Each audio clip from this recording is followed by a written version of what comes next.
Have you ever caught yourself muttering away while walking down the street, or maybe having a full-blown conversation with yourself while cooking dinner? If so, you're not alone. And guess what?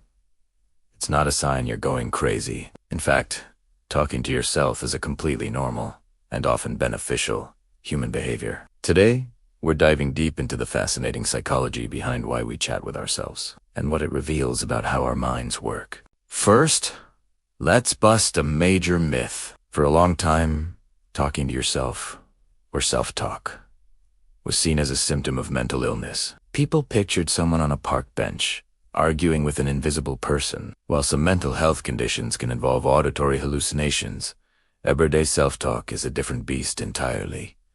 It's an internal monologue made external. Think of it as thinking out loud. So, if you've ever worried about your solo conversations, you can breathe a sigh of relief. It's a common trait shared by millions of brilliant, healthy people. So, why do we do it? One of the biggest reasons is for self-regulation and focus. Imagine you're assembling a piece of furniture with confusing instructions. You might find yourself saying things like, "Okay, first I need to find screw A and connect it to panel B. Wait, no, that's panel C. Let's reread that step." By vocalizing the process, you're essentially guiding yourself through a complex task. It's like having your own personal coach. Research has shown that this kind of instructional self-talk can significantly improve performance on tasks that require concentration and careful steps, from sports to solving puzzles. It helps to keep your attention on track and prevents your mind from wandering off. Another powerful function of self-talk is emotional regulation. Life throws a lot at us, and sometimes we need a moment to process our feelings. Talking to yourself can be a way of untangling those emotional knots. Saying something like, "Okay, I'm feeling really anxious about this presentation. Why? Because I'm worried I'll forget my lines," helps you identify and name your emotions. This is the first step toward managing them. It's a form of self-soothing. Instead of letting an emotion overwhelm you, you're acknowledging it, examining it, and giving yourself space to deal with it constructively. It's like having a quick therapy session with the one person who knows you best. Now, here's where it gets really interesting. The way we talk to ourselves matters a lot. Psychologists distinguish between talking to yourself in the first person, using I, and using the second or third person, using you or your own name. For example, "I can do this," versus "you can do this," or "Come on, John, you've got this." Studies have found that using you or your name can be more effective for emotional regulation and gaining perspective. Why? Because it creates psychological distance. It's like you're stepping outside of yourself and giving advice to a friend. This small shift in language can help you look at a stressful situation more objectively, rather than getting caught up in the immediate emotion. It allows you to reason with yourself more calmly and effectively. So next time you're facing a challenge, try coaching yourself in the second person. You might be surprised at how much more confident and in control you feel. Have you ever repeated a phone number or a shopping list out loud to remember it? That's your brain using the phonological loop, a component of working memory that processes auditory information. By saying something out loud, you're recreating both an auditory and a motor memory of it, the sound of the words and the feeling of speaking them.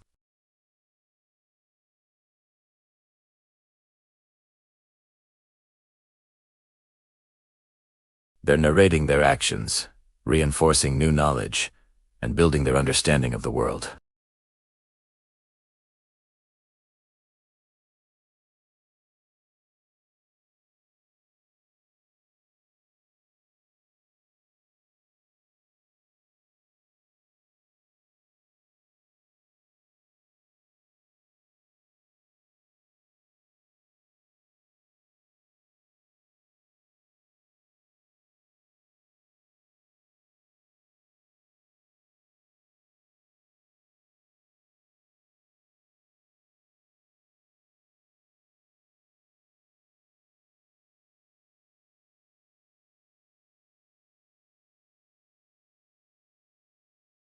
Of course, self-talk can have a dark side.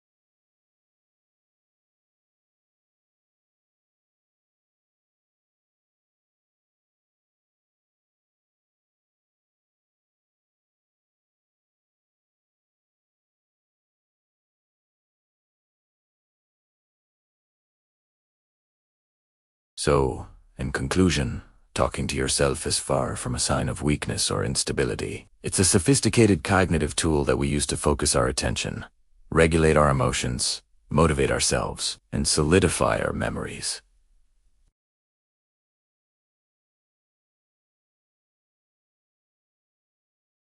Whether you're giving yourself a pep talk, working through a problem, or just trying to remember your grocery list, your self-talk is your brain's way of helping you out. So the next time you catch yourself chatting away to an audience of one, don't be embarrassed.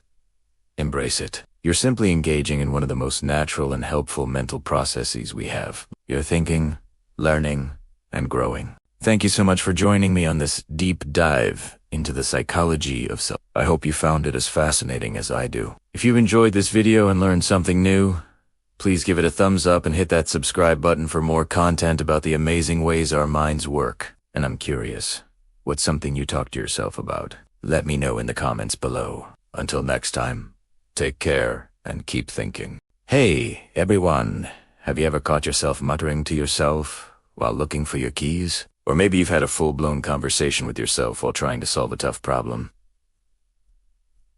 If you have, you're definitely not alone. In fact, talking to yourself is a completely normal and often very beneficial human behavior. Today, we're going to dive deep into the fascinating psychology of why we talk to ourselves, what it reveals about our minds, and how we can actually use it to improve our lives.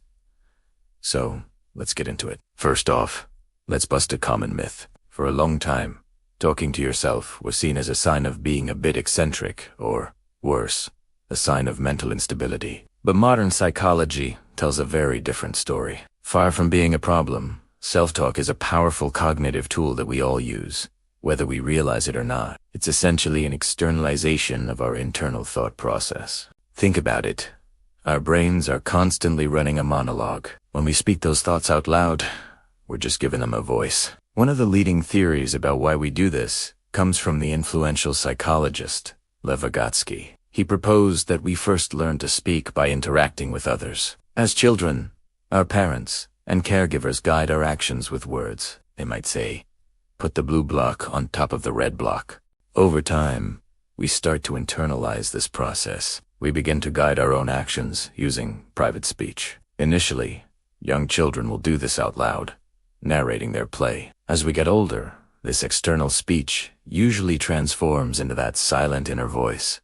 But it never completely goes away. Under stress, or when we're facing a new or difficult task, that external voice tends to pop back out. It's our brain's way of going back to a tried-and-true learning method. So, what are the actual benefits of talking to yourself? Well, there are quite a few. One of the biggest is improved focus and concentration. Imagine you're at the grocery store with a long list, saying the items out loud as you look for them.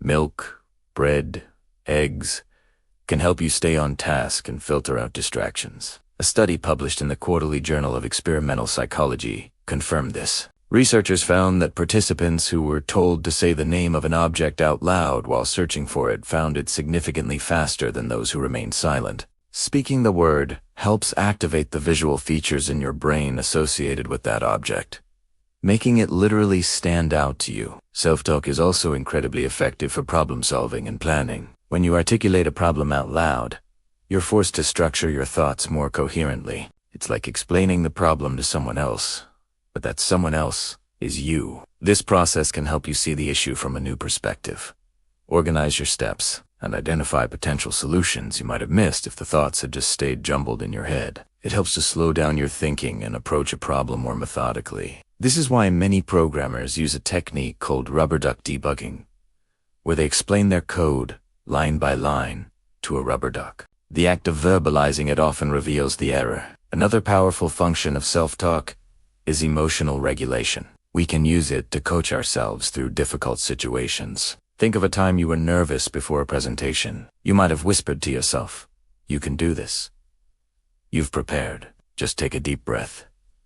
This is called instructional or motivational self-talk, and it's a technique used by top athletes and performers to manage anxiety and boost confidence. By talking to yourself, you can reframe negative thoughts, challenge your fears, and essentially become your own personal cheerleader. It helps you gain control over your emotional state rather than being controlled by it. The way we talk to ourselves also matters a great deal. Research by psychologist Ethan Kross has shown that using your own name or the second-person pronoun you when talking to yourself can be more effective than using the first-person I. For example, instead of saying, "Why am I so upset?" saying, "Why are you so upset, John?" can create psychological distance. This small shift in language allows you to think about your feelings more objectively, as if you were advising a friend. It helps to reduce emotional reactivity and promotes wiser, more rational thinking. So next time you're trying to reason with yourself, try talking to yourself as you. It might feel a little strange at first, but the science says it works. Of course, like any tool. Self-talk can be used in both positive and negative ways. While positive self-talk can build us up, negative self-talk can be incredibly destructive. Constantly telling yourself, "I'm such a failure," or "I can never do anything right," creates a self-fulfilling prophecy. This type of critical inner voice can fuel anxiety, depression, and low self. It's crucial to become aware of the nature of your self-talk. Are you your own best friend or your own worst critic? If you find your self-talk is consistently negative and causing you distress, that's a sign that it might be time to work on changing that pattern. Cognitive behavioral therapy, or CBT, is a type of therapy that is highly effective at helping people identify and reframe negative thought patterns, including harmful self-talk. So, when does self-talk cross the line from normal to a potential sign of a more serious issue? In most cases, it doesn't. However, in the context of certain mental health conditions, self-talk can present differently. For instance, if the self-talk is part of a command hallucination hearing, voices that are undare telling you to do things or is accompanied by disorganized thought and a disconnect from reality, it could be a symptom of a psychotic disorder like schizophrenia. The key difference is awareness and control. A person engaging in normal self-talk is aware that they are the one generating the thoughts and speech. In a psychotic episode, the individual may believe the voice is coming from an external source. If you or someone you know is experiencing this, it is incredibly important to seek professional medical help. But for the vast majority of us, our private conversations are simply a feature of a healthy, functioning mind. It's a sign that you are engaged with your environment, actively processing information, and trying to regulate your own behavior and emotions. It's a tool for self-reflection, self-motivation, and self-discovery. Rather than feeling embarrassed when you get caught talking to the person in the mirror, you can feel a little proud. You're just using one of the most sophisticated and uniquely human tools at your disposal to navigate the world. In summary, talking to yourself is a natural extension of your internal monologue. It helps you focus, solve problems, regulate your emotions, and motivate yourself. The language you use matters, with you often being more effective than I. For gaining perspective, while it is important to be mindful of negative self-talk and seek help if it becomes distressing or disconnected from reality, for most people, it's a sign of a busy, brilliant brain at work. So, the next time you find yourself narrating your actions or giving yourself a pep talk, don't sweat it. Embrace it. You're in good company, the company of thinkers, problem solvers, and high achievers. What are your experiences with talking to yourself? Do you find it helpful? Let me know in the comments below. I'd love to hear your thoughts. Thanks so much for watching. And if you found this video interesting, please give it a thumbs up and subscribe for more content about the human mind. See you in the next one.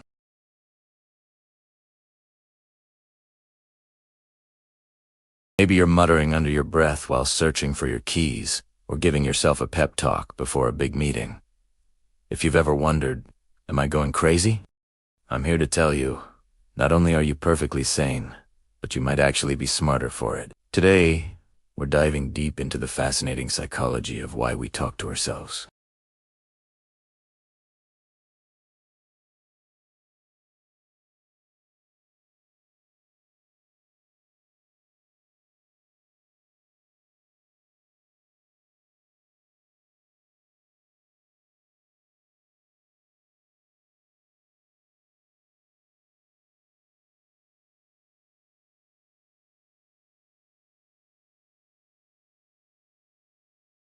Imagine your brain is like a computer with a dozen tabs open at once.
Psychologists have found that how you talk to yourself matters a lot. Specifically, using your own name or the pronoun you instead of I can be incredibly effective. Tis is kayet, distanced self-talk. So, instead of saying, I can do this, saying, you can do this, David, or you can do this, creates psychological distance. It makes you feel like you're getting advice from a friend. This small shift in language helps you look at your situation more objectively, with less emotional bias, leading to better decision-making and emotional control. It's a simple trick, but one that's backed by a surprising amount of research. Children are masters of self-talk. If you've ever watched a child play, you'll see them narrating their entire world. They're not just playing, they're learning. The famous psychologist Lev Vygotsky theorized that this private speech is a critical part of cognitive development. Kids use it to guide their behavior, practice new skills, and make sense of the world. As we grow up, this external chatter doesn't disappear. It just goes underground. It becomes our internal monologue, that voice inside our head.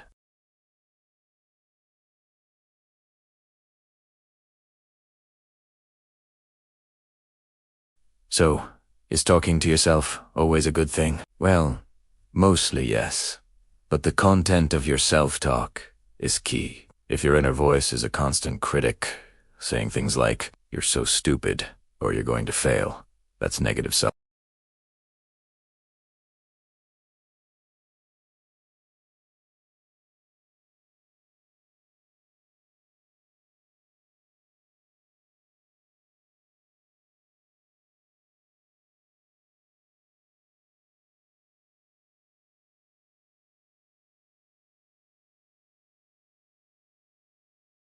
What's a more balanced, compassionate way to look at the situation? You can consciously practice shifting your self-talk to be more encouraging and realistic. Instead of I messed everything up, try, that didn't go as planned, but what can I learn from it for next time?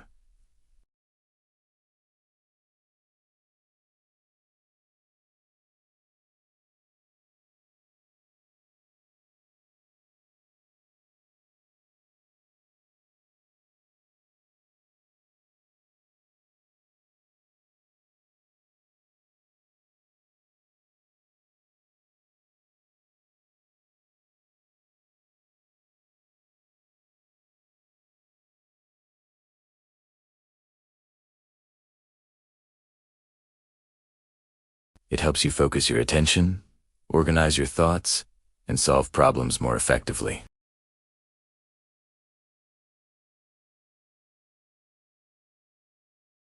The way you talk to yourself matters. Using distanced language can give you a more objective perspective, and shifting from a negative to a compassionate tone can transform your mindset. The next time you find yourself chatting away to an audience of one, don't feel embarrassed.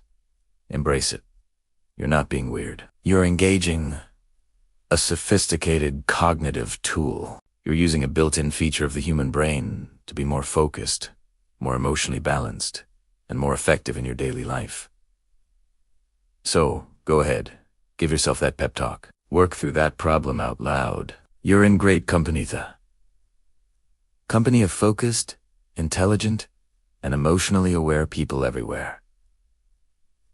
Thank you so much for watching. What are some of the things you find yourself saying out loud?